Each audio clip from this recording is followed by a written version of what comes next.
Bonsoir mes très chères dames, cette vidéo est réservée uniquement pour les femmes comme toujours. Le titre de la vidéo c'est la shakshuka et c'est sur le thème des enfants. Sur le thème, sur une petite anecdote en fait, par laquelle je suis passée un moment dans mon processus d'études. Alors si vous entendez la pluie derrière moi, c'est la pluie bénite de la terre d'Israël. Dieu merci, nous recevons la pluie bénite sur la terre bénite. C'est un double gain, c'est merveilleux.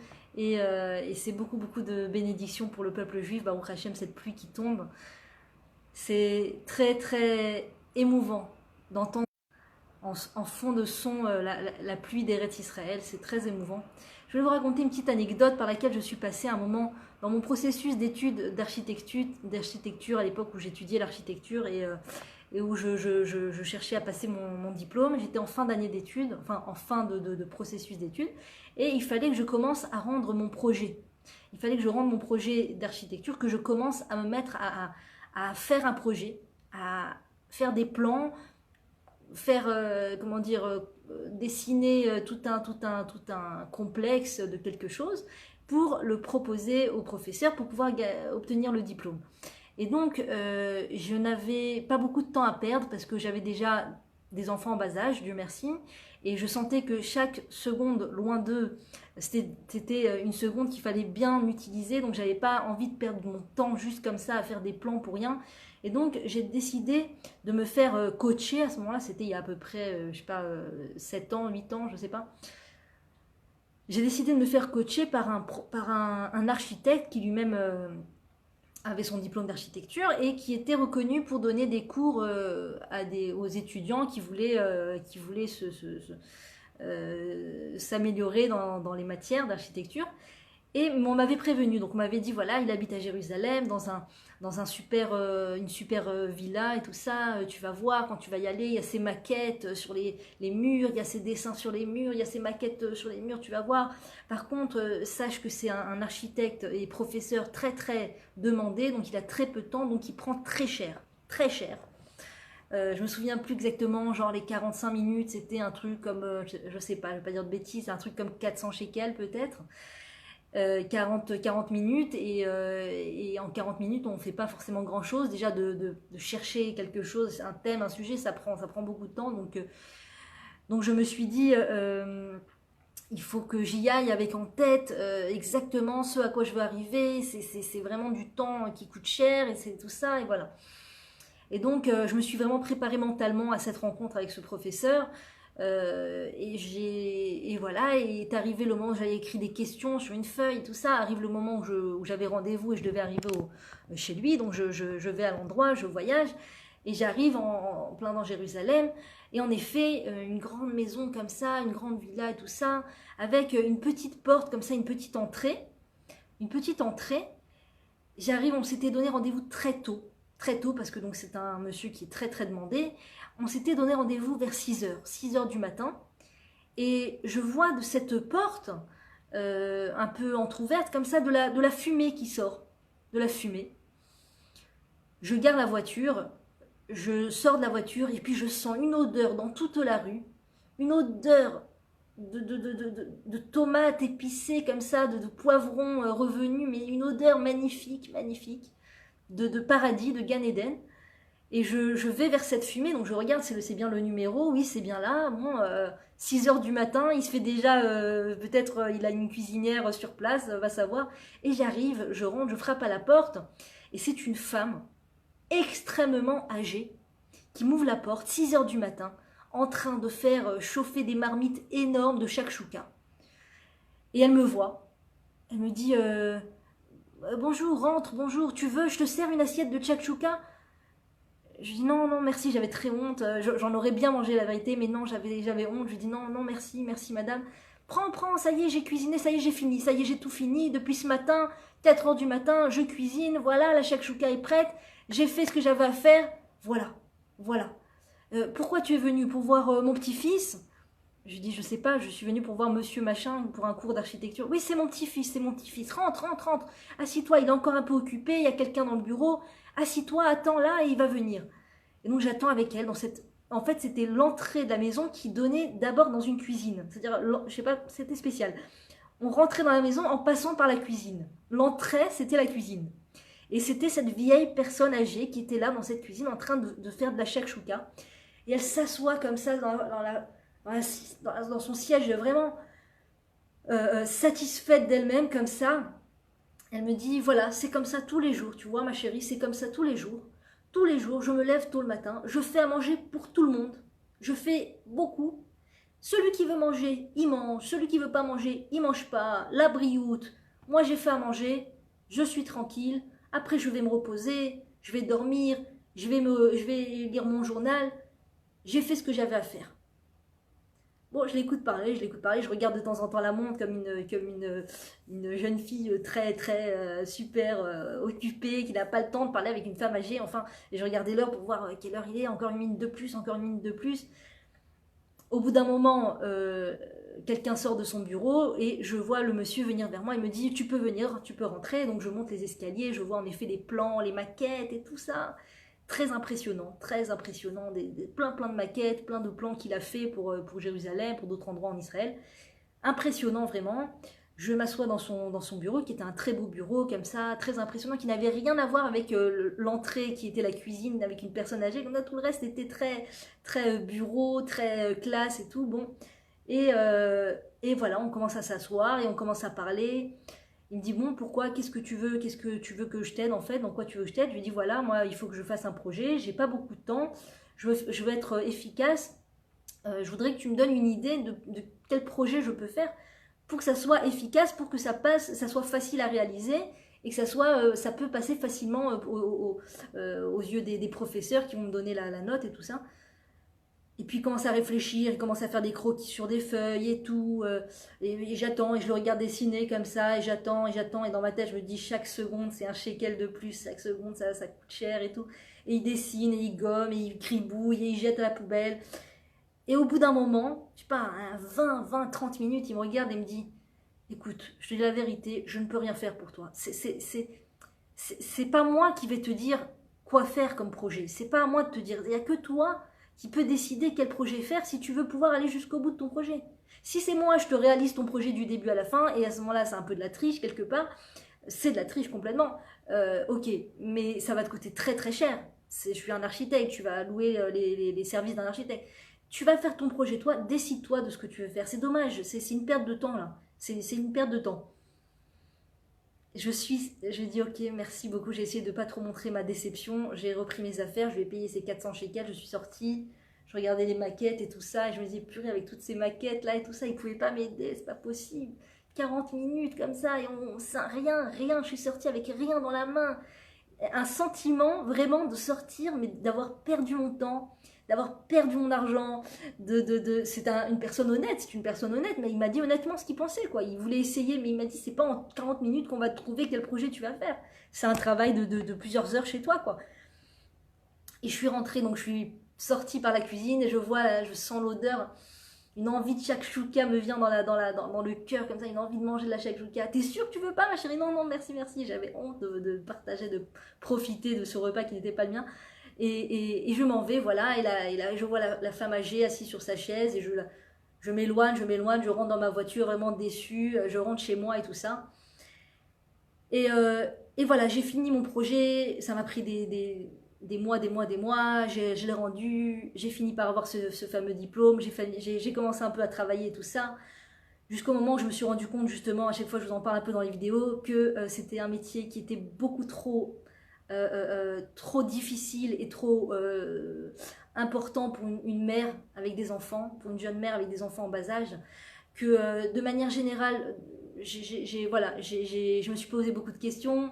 J'ai décidé au bout d'un moment de ma vie d'arrêter de travailler parce que je trouvais que c'était vraiment pas compatible avec les enfants et de m'adonner avec plus d'apaisement du cœur, avec plus de sérénité du cœur, entièrement à l'éducation des enfants, entièrement à être avec les enfants, à les voir grandir, à étudier des cours d'éducation. J'ai trouvé que c'était plus ça, c'était plus ça que j'étais venue faire dans ce monde et non pas tout ce métier d'architecture. Mais, ce que je voudrais dire, c'est que ce déplacement que j'ai fait dans cet appartement, chez cette personne, cette somme d'argent que j'ai dépensée, n'était en vérité pas vaine, n'était pas pour rien.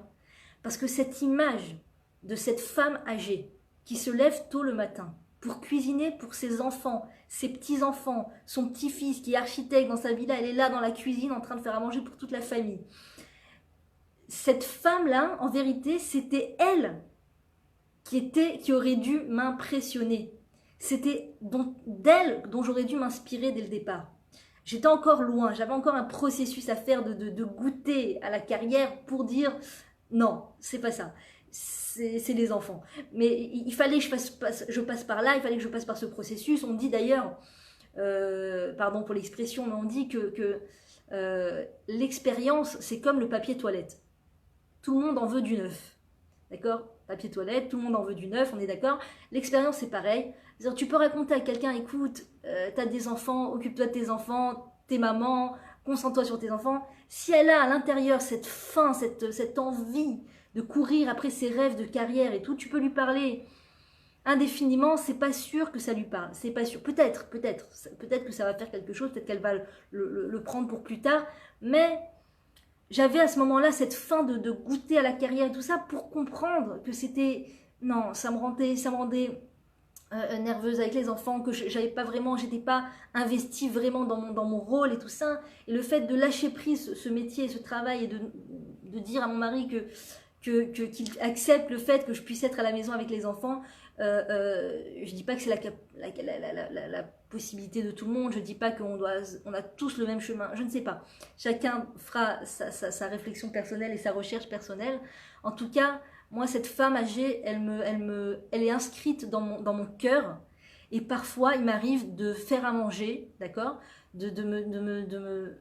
voilà, le matin tôt comme ça, avec l'aide d'Hachem, avec la vie et la vie et les énergies de vie que le Créateur me donne, il m'arrive de pouvoir le matin comme ça tôt faire à manger, faire des pâtes bolognaises, faire un truc un peu avec cette odeur là de concentré de tomates ou quelque chose de bon, d'appétissant, que quand les enfants et le mari rentrent à la maison, ils sentent une odeur et ça les réconforte, il y a quelque chose à manger, il y a quelque chose sur la table.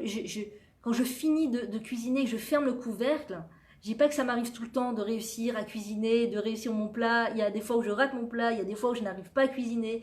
Mais quand j'arrive à finir un plat et que je ferme le couvercle, je repense à cette femme âgée et je me dis, cette femme j'espère qu'elle est encore en vie pour de longues années, a compris le secret de la vie, a compris sur quoi tient la vie, sur le fait de nourrir les siens, les gens de sa maison, les gens de sa famille. Donc tu peux... extérieurement, ce monde, il est fait de manière ce qui s'appelle Alma de Shikra. Ce monde, c'est un monde de mensonges. Aujourd'hui, avec les nouvelles technologies, avec les appareils photo, avec chacun peut faire ses logos, c'est ce qu'il veut, et tout ça, se prendre en photo, faire des montages. Tu peux aujourd'hui, avec les moyens de technologie donnés, faire tout le monde peut faire croire extérieurement qu'il a réussi. C'est donné entre les mains de tout le monde, presque tout le monde. Pas tout le monde sait se servir de cette technologie, mais c'est donné entre les mains de presque tout le monde de pouvoir faire croire au monde qu'on a réussi. Tu te prends en photo sur une scène, tu te prends en photo devant des fans. Je sors de concert et tu te prends en photo avec des fans. Je sais pas, tu peux faire plein de choses et faire croire au monde que tu as réussi extérieurement. Je sais pas, tu montes sur scène pour faire le ballet, et on te prend en photo et des gens, ah regarde, il est sur scène, voilà, il a réussi, il a explosé, regarde où il est, regarde où je suis, machin et tout. Beaucoup voilà, tous ces réseaux sociaux, ça pousse beaucoup à se montrer, à montrer ce qu'on réussit, et tout un chacun peut faire croire qu'il réussit des très très grandes choses, d'accord, des choses autrefois qui étaient données à l'élite, à une quantité petite de personnes, d'accord, quelques personnes montées sur comment dire, à la télé, passer à la télé pour se faire interviewer.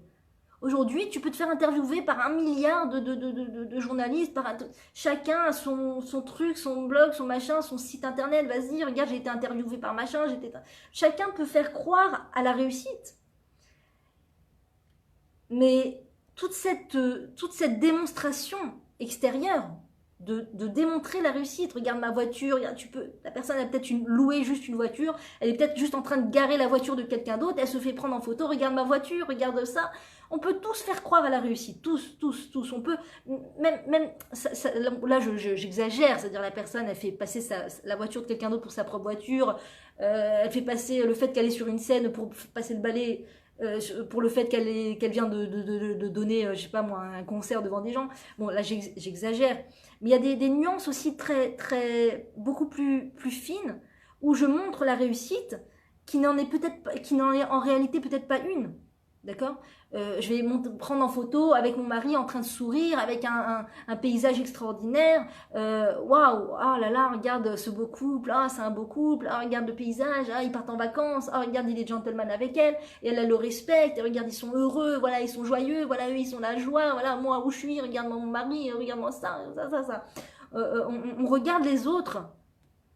Et ça nous stresse, ça nous met dans des états de comparaison, regarde lui il a réussi, on est tous en train de se jauger les uns les autres, elle a plus réussi, elle a moins réussi, il a plus, il a moins, il a plus de vues, moins de vues, plus de trucs, moins de trucs, on est tous en train de se jauger avec cette histoire de m'as-tu vu, de démonstration, de se filmer, de se montrer. Mais tout ça n'est au grand jamais la réalité de ce qui se passe dans ma vie. Tout cela n'est au grand jamais le témoin qu'en vérité dans ma vie je réussis pour de vrai. Parce que qu'est-ce qu'est la vraie réussite en vérité? Qu'est-ce qu'est la vraie réussite? Il y a le terme réussite, le code réussite a plusieurs définitions selon la société dans laquelle tu baignes. D'accord? Dans une certaine société, la réussite, c'est le contrat, c'est le diplôme, c'est le métier, c'est l'argent, combien d'argent tu as, c'est la voiture que tu as, c'est le nombre de fois où tu pars en vacances, c'est le nombre de cadeaux que ton mari t'a offert, c'est le nombre de... C'est en quantité, ça se quantifie, Et chez le peuple juif, le peuple du livre, le peuple de la Bible, dans la Torah, si on va d'après les enseignements de nos sages, la réussite sont des choses qui ne se voient pas forcément à la caméra, qui ne se voient pas forcément en photo, qui ne se voient pas sur un blog, qui ne se voient pas sur un site internet. C'est des choses qui sont cachées de l'œil. D'ailleurs, on dit En abracha shora et la bema chez samui minaïn. La bénédiction ne réside uniquement que sur ce qui est caché de l'œil. La bénédiction ne peut pas résider sur ce qui est montré à tous. Si maintenant je montre à tous ce que j'ai de réussite dans ma vie, je risque de le perdre. Je prends le risque de le perdre. C'est un gros travail dans la vie de ne pas parler de nos réussites, de ne pas parler de ce qui marche, de ce qui fonctionne, de la vraie réussite. Il y a des choses qui sont une vraie réussite en vérité. Pour un juif, pour une personne juive, c'est ça la vraie réussite. C'est quoi? C'est sa guerre intérieure entre son bon penchant et son mauvais penchant. La réussite qui va réussir à faire... par exemple, j'ai une mauvaise habitude. J'ai l'habitude de tout le temps reprendre mon mari. Voilà, tout ce que mon mari propose, je me sens obligée de venir et de mettre ma touche personnelle en modifiant ce que mon mari a dit. Venez, on va là. Non, je préfère aller là. Venez, on fait ça. Non, il vaut mieux le faire comme ça. Venez, on passe par là. Non, il vaut mieux passer par là. Voilà, j'ai la mauvaise habitude, en plus devant les enfants, de reprendre mon mari, disons. Eh bien, ma vraie réussite va être de prendre conscience de mon défaut, de prendre conscience de ma mauvaise habitude et de modifier cette mauvaise habitude. Comment je peux faire ça? En priant, en parlant avec moi-même, en parlant avec Hachem. Ok Hachem, ok, mon Dieu, tu m'as envoyé un cours de Torah qui m'a fait prendre conscience que c'est pas génial de reprendre tout le temps son mari, encore moins devant les enfants. Je le fais, mon Dieu. Je l'ai fait encore aujourd'hui, je l'ai fait encore hier. J'en ai marre de reproduire les mêmes erreurs. Aide-moi Hachem, je t'en supplie, aide-moi à me reprendre, aide-moi J'ai conscience que ça fait pas du bien à mes enfants. J'ai conscience que ça casse l'image de mon mari, de leur père devant mes enfants. J'ai conscience que mon mari lui-même perd confiance en lui quand je le reprends sans arrêt. Ça lui fait perdre sa joie de vie, ça lui fait perdre sa confiance en lui. Aide-moi à modifier cela. Chacun va savoir, va entendre un cours de Torah, va lire un livre d'éthique, va repérer quelque chose sur lequel il doit se travailler. D'accord ? ou avant de dormir, je vais avoir une pointe au cœur en me disant, voilà, est-ce que j'ai passé un moment avec mes enfants aujourd'hui? Est-ce que je leur ai dit un mot doux? Est-ce que je leur ai dit un mot gentil? Est-ce que je les ai pris dans mes bras? À part se disputer, à part leur crier dessus, est-ce qu'il y a un moment où je les ai pris? Depuis quand je les ai pas pris dans les bras? Depuis quand? Tu vois, tu peux avoir ces petites pointes au cœur avant de dormir comme ça. Et ben ces pointes au cœur, nous dit le Rav Kook, c'est une tchouva en soi. Cette pointe au cœur que tu ressens, c'est un repentir. C'est un repentir. Le fait de ressentir une pointe au cœur de j'en ai marre de ne pas faire comme il faut, j'en ai marre de rater ça, j'en ai marre de ne pas réussir. Quand je suis partie de là, j'ai vu cette femme âgée qui avait réussi à 6 heures du matin à finir de faire à manger pour toute une maison, d'accord? Et Dieu sait encore combien de personnes allaient profiter de ce repas. J'avais inconsciemment quelque chose une voix qui est allée en se clarifiant et en prenant de la force, qui était de me dire où est la vraie importance dans la vie. Attention de ne pas te perdre, à mettre ton importance là où elle ne l'est pas. C'est très beau d'avoir des maquettes chez soi, de plans que tu as fait, tout ça, d'avoir passé des heures dessus, c'est très beau que les gens viennent chez toi, oh, vous êtes une architecte extraordinaire, et tu as des enfants qui n'ont pas vraiment à manger, ou qui n'ont pas une maman là, ou qui n'ont pas le loisir de parler à maman. C'est ce questionnement de remettre le émet vis-à-vis du mensonge, qui est le travail d'aujourd'hui. Je pense que c'est un des grands travails d'aujourd'hui. De se dire, ok, voilà, tout ce mensonge-là, pas ce mensonge, mais cet à côté là que j'ai de trouver ma joie et mon bonheur dans le fait que je parle sur les réseaux sociaux, du fait que les gens me parlent sur les réseaux sociaux.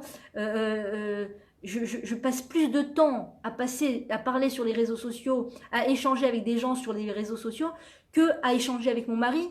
Je passe plus de temps à raconter ma vie sur les réseaux sociaux que de discuter avec mes enfants. Pourquoi est-ce que je fais ça? Pourquoi est-ce que je suis prête à investir de moi, de mon énergie, de mon bon caractère, de mon optimisme à parler et à vouloir échanger face à des gens que je ne connais pas forcément vraiment, ou alors avec qui je ne suis pas mariée, avec qui je n'ai pas un lien de chair? Et les gens avec qui j'ai un vrai lien de chair et j'ai un vrai lien marital passent bien après tout ça. Parce que c'est bien connu que quand tu as sorti ton jus quelque part, bien le jus est à l'extérieur, ça y est, il est sorti. Si je sors mon jus sur les réseaux sociaux, toute mon envie de dialoguer, de communiquer, de parler, de débattre sur les réseaux sociaux, eh bien une fois que je suis face à mon mari, une fois que je suis face à mes enfants, eh bien cette énergie est perdue, elle n'est plus là. Elle n'est plus là. Alors que si je crée cette énergie avec mes enfants, je crée cet échange avec mon mari, avec mes enfants, je donne tout ce qu'il y a à donner, après, s'il me reste encore du jus à donner, ça sera un jus qui vient d'un processus honnête et droit, où j'ai fait passer les gens de ma maison, les gens avec qui j'ai un vrai lien marital, un vrai lien de chair et de sang, avant. Et donc, après, le reste va dans la lignée de la droiture. Mais si je fuis mon conjoint, je fuis mes enfants, pour pouvoir absolument me mettre en contact avec tous ces gens-là qui me font des likes, qui me proposent, qui me rencontrent, qui me répondent, qui me prennent, qui me donnent de l'argent, qui m'invitent, qui tout ça et tout ça, en vérité, je ne suis pas une vraie bénédiction pour ces gens. Je n'apporte pas la bénédiction à ces gens. J'apporte juste le fait que j'ai envie de créer un lien. Je suis juste là pour créer ce lien, pour prendre. Je ne suis pas là pour éclairer, je ne suis pas là pour donner, je suis là pour prendre. D'accord? J'ai pas envie de donner à mon mari, j'ai pas envie de donner à mes enfants, donc je vais prendre sur ce réseau social, je vais essayer de prendre en attirant l'attention, en disant des choses qui ne sont pas forcément vraies, pas forcément bonnes, pas forcément de bonne influence. Et en vérité, on nous dit, le couple, les enfants, la mishpacha, quand ça arrive, quand c'est pas encore arrivé, c'est pas encore le moment. Si on n'est pas là à repousser la chose. Mais si on est ouvert à se marier, on est ouvert à avoir des enfants et que c'est pas encore le moment, c'est pas encore venu, c'est pas encore le moment. Mais quand on y est, quand on est dans le couple, quand on est avec les enfants, etc., on nous dit que le couple et la maison, c'est Réchit Tzedek. C'est le début du commencement de la Tzedek, de la vérité, de la justice. La vraie justice commence au sein de la famille. Je commence à faire de la justice au sein de ma famille. Si j'ai cru que j'allais faire la justice sur les réseaux sociaux, que j'allais faire passer un message, que j'allais faire passer quelque chose, donner quelque chose, faire une propagande ou ça, sans avoir commencé la justice dans la cellule familiale, ce n'est pas une vraie justice. C'est une justice égoïste. C'est une justice, je vais parler, je vais clamer, je vais dire, je vais écrire, je vais tout ça, pour me sentir que j'ai une attache, pour sentir que ma vie a de la valeur. Et donc voilà, quand je reviens à cette femme qui n'était pas filmée, d'accord, c'était pas chef machin, c'était pas, elle n'était pas filmée, c'était pas un concours de cuisine, elle n'est pas photographiée sur Instagram et tout ça. Elle cuisine pour cuisiner, elle cuisine pour sa famille, pour donner, pour donner. C'est que du don. Donc après, ce qui sort de sa bouche, c'est que de la bracha. Ce que j'ai entendu sortir de la bouche de cette femme qui s'est levée à je sais pas quelle heure pour cuisiner pour toute sa famille, qui a dû faire les courses avant, etc., qui donne tout d'elle pour donner pour sa famille, ce qui est sorti de sa bouche, c'est ça qui valait 400 shekels 40 minutes. C'est ça qui valait 400 shekels me déplacer jusque-là. C'est ça qui valait que j'ouvre grand mes oreilles et que j'inscris en moi cette phrase qu'elle m'a dit. Moi, ça y est, j'ai fait ce que j'avais à faire, j'ai fait à manger. Celui qui veut manger, il mange, la brioute. Celui qui veut pas manger, il mangera après la brioute. J'ai fait ce que j'avais à faire. Mange. Voilà. Cette phrase, c'est la bracha. Cette phrase, ça a une bracha dans le monde. Alors que si j'avais rencontré une femme d'affaires très occupée, là, qui m'aurait aidé à fond sur mon projet, elle m'aurait bien aidé. Mais d'un autre côté, voilà, ces enfants, un jour, je vous ai raconté cette anecdote de cette femme, mais un amour, Bémet, une femme sadique, une femme très gentille, qui m'a aidé, Bémet, qui m'a aidé énormément. Qui elle aussi a reçu son diplôme, qui est architecte, qui a sa maison, qui a sa villa et tout ça. Elle m'a aidé. Mais elle n'avait pas fait les sandwichs de ses enfants. Elle avait oublié de faire les sandwichs de ses enfants. Le gars l'ont appelé en dernière rescousse pour lui dire qu'elle avait oublié d'amener le repas et elle a dû me lâcher en plein milieu du cours pour me dire attends, j'amène les repas 2 minutes et voilà, elle leur a décongé des petits trucs pas très barrés, pas très sains. Tu crois que l'intérêt il est là dans cette femme qui va t'aider à faire ton projet, qui va t'aider à faire avancer ta société, qui va t'aider à faire un super logo, qui va t'aider à faire plein de trucs. Tu crois que l'intérêt il est là? Mais en vérité, l'intérêt, il n'est pas là. Il est ailleurs. Il est dans les choses cachées. Dans ces femmes cachées dans leur maison, qui ne cherchent pas à se faire photographier, qui ne cherchent pas à faire la une des journaux, qui ne cherchent pas à se faire un logo et à se faire de la pub et à se faire... qui ne cherchent pas ces choses-là. Et moi, je bémène, j'espère, Bezrat Hashem, que ces enseignements pourront transpercer mon cœur réellement et que je puisse vraiment m'imprégner de ça. Je vous en parle, mais je suis encore loin de ces choses-là. Et j'en parle parce que justement, je veux me rapprocher de ces choses-là. D'être le plus dans le émet possible, le plus dans la vérité possible. Lâchez le sheker, lâchez le mensonge. Arrêtez avec le mensonge. Arrêtez avec le mensonge de la représentation, du m'as-tu vu. Ça veut rien dire. Ça ne veut rien dire. Ça ne veut rien dire.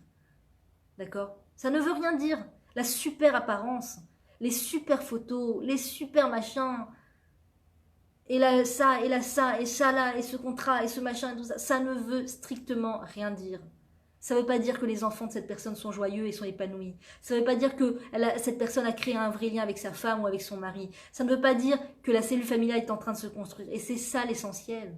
Si on passe à côté de l'essentiel, tout le reste ne vaut rien du tout. Ne vaut rien du tout. Ne vaut rien du tout.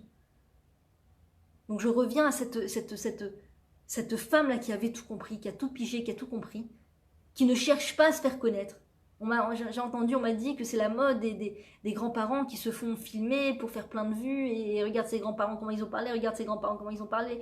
Je trouve, personnellement, d'un côté, c'est sûrement des enseignements extraordinaires de voir des grands-parents, de voir des personnes âgées, mariées, Dieu merci, tenir la route et rigoler entre eux. Et c'est bien sûr que c'est un enseignement extraordinaire pour tout un chacun. De voir ces vidéos, je n'ai pas vu ces vidéos, on m'a parlé de vidéos de personnes âgées qui font plein de vues parce que voilà, ils parlent entre eux, ils sont filmés par les petits-enfants et tout ça. Ça doit être vraiment un vrai enseignement à les écouter. Mais je dis attention de ne pas exposer trop la bracha aux yeux de tous et de ne pas exposer, et je me parle à moi en première, de ne pas exposer le émet auquel on a réussi à accéder, d'accord, le émet auquel on a réussi à accéder de façon très matérialiste, au travers d'une vidéo qui va faire plein de vues, au travers de photos retouchées avec le machin et tout ça, les 60 ans de mamie, les 70 ans de mamie, tout ça, machin, les petits-enfants autour. Faisons attention de protéger le émet. Si ces choses-là doivent être sues de tout un chacun parce que le créateur du monde a décidé qu'on avait des choses à apprendre de ces gens, de ces photos, de ces vidéos, alors c'est ce qui va se passer. Mais de faire attention de ne pas tomber dans cet automatisme, de se mettre tous à filmer tous nos grands-parents et tous à mettre ce qui est caché. Peut-être, hein, je ne sais pas, peut-être c'est un processus divin du créateur qui veut montrer à tous la vérité, que la vérité se cache dans le couple qui tient à long terme. Peut-être, hein, je ne sais pas. Mais je dis, faisons attention de ne pas devenir trop matérialiste et trop démonstratif au niveau des vidéos, des photos de notre vie privée, de la vie privée des gens qui nous entourent. Et de ne pas rentrer dans ce cercle, de commencer à photographier nos enfants et à les montrer. Photographier notre mari, montrer. Photographier notre cadeau qu'on a reçu, montrer. D'abord parce que ça fait de la jalousie. Ça fait malheureusement des frustrations chez les autres couples. Ça fait des frustrations chez les autres couples. Quand une femme voit le cadeau qu'une autre femme a reçu de son mari, si elle ne se travaille pas, elle peut rentrer, et c'est le piège de tout un chacun, on peut rentrer dans cette frustration de commencer à se dire « Mais attends, mais il est où mon cadeau à moi là? Attends, mais je suis une victime là? C'est quoi ce bourreau que j'ai comme mari qui m'a pas offert un cadeau? Ma copine, 1 an de mariage, déjà, il lui a fait, il a amené je sais pas où avec une annonce et un machin et des fleurs et des pétales de rose, je rêve. 10 ans de mariage, sous le nez, ça nous est passé sous le nez, rien du tout. Rien du tout. Et ça je le dis, c'est drôle, on rigole, on se dit, ah c'est marrant, la fille, 10 ans, elle a pas de cadeau, machin, bon, c'est rigolo. Mais c'est pas rigolo du tout, parce que la personne, elle, en vérité, au jour le jour, 24 heures sur 24, 7 jours sur 7, d'accord, quand elle est avec son mari, la chose à laquelle elle pense, la chose sur laquelle elle fait un zoom en permanence, c'est le cadeau que sa copine a reçu, que sa voisine a reçu, que la fille sur Facebook a reçu, et qu'elle n'a toujours pas reçu. C'est ça qui lui trotte dans la tête, malheureusement, à s'exposer à tous ces réseaux sociaux, ou alors à trop s'ouvrir les uns aux autres. Je parle souvent du fait qu'il y a une phrase que Chazal nous dise, Leolam lo yarbe, je sais plus c'est quoi le mot, Ochim babayit, je sais plus c'est quoi le mot exactement, bien qu'il y a une grande mitzvah de recevoir des invités chez soi, on nous dit ne jamais trop inviter de gens, de ne jamais trop avoir de gens chez soi. Trop de gens chez soi, en permanence, d'avoir trop les portes ouvertes les uns chez les autres, les uns sur les autres, à voir ce que eux ils font et ce que nous on fait. Regarde, lui, ils ont parlé ensemble et nous, on n'a toujours pas parlé. Et regarde, eux, ils marchent ensemble dans la rue pour discuter et nous, on n'a toujours pas marché dans la rue. Et regarde, eux, ils partent en voyage et nous, elles sont nos voyages. Et regarde, eux, voilà, tout ça, toutes ces choses-là. Oh, avec leurs enfants, ils ont réussi. Regarde leurs enfants, comment ils font ce qu'ils leur demandent. Moi, j'ai demandé, et où ils ont rangé, rien du tout. Tout ce truc de frustration, de regarder les autres et de croire que les autres, c'est le baromètre de ma vie. On est tous différents, on est tous une lettre du Sefer Torah. Tout le monde, on est une lettre différente du Sefer Torah. Chaque juif, d'abord, est une lettre du Sefer Torah. Chacun de nos enfants est une lettre différente du Sefer Torah. Et chaque famille juive est une lettre différente du Sefer Torah. Chaque famille juive a sa spécificité. Chaque famille juive a sa façon de fêter l'anniversaire de leur enfant. Chaque famille juive a sa façon de se retrouver le Shabbat. Chaque famille juive va mettre l'accent sur autre chose. Je ne parle pas maintenant du fait qu'on est porté par la société qui nous dit de mettre l'accent sur des choses qui ne sont pas, que dans la Torah on ne nous dit pas de mettre l'accent sur ça, d'accord? Mettre l'accent sur les smartphones. Ah, quel smartphone t'as acheté, d'accord? C'est pas sur ça qu'on doit mettre l'accent. Mais une famille va mettre l'accent sur le shmirat halashon, sur le fait de ne pas médire. Une famille va mettre l'accent sur le fait de recevoir les invités. Une famille va mettre l'accent sur le fait de se faire rire les uns les autres. Une famille va mettre l'accent sur le fait de faire des compliments les uns aux autres. Toutes ces bons traits de caractère qu'on étudie dans la Torah, on va en étudiant ça, on va les faire descendre au sein de notre famille en parlant, en discutant de façon ouverte et tolérante, sans attendre que les enfants, sans maintenant faire un cours de Torah de 1 heure aux enfants le Shabbat. Asseyez-vous, j'ai un Dvar Torah à vous dire et vous allez faire des travaux pratiques de ce devoir Torah. Non, pas comme ça. En faisant descendre des choses avec douceur, avec amour. Et je vous dis, des fois, les gens, des fois nous, on parle à nos enfants, on veut leur raconter la paracha, on veut leur parler d'un point sur lequel on a réfléchi, voilà, je sais pas, une chose à laquelle on est arrivé, tout ça, une conclusion à laquelle on est arrivé, par rapport à la paracha, par rapport à ce qu'on a vécu. On veut leur raconter ces choses-là, et ils font du bruit, ils courent, ils bougent, ça ne veut pas dire qu'ils nous entendent pas. Ça ne veut pas dire qu'ils nous entendent pas. Moi, je vous dis un petit truc, un petit secret un jour que j'ai fait, j'ai trouvé que c'était bien. Moi, j'ai du mal à parler quand il y a du bruit, c'est vrai, c'est vrai.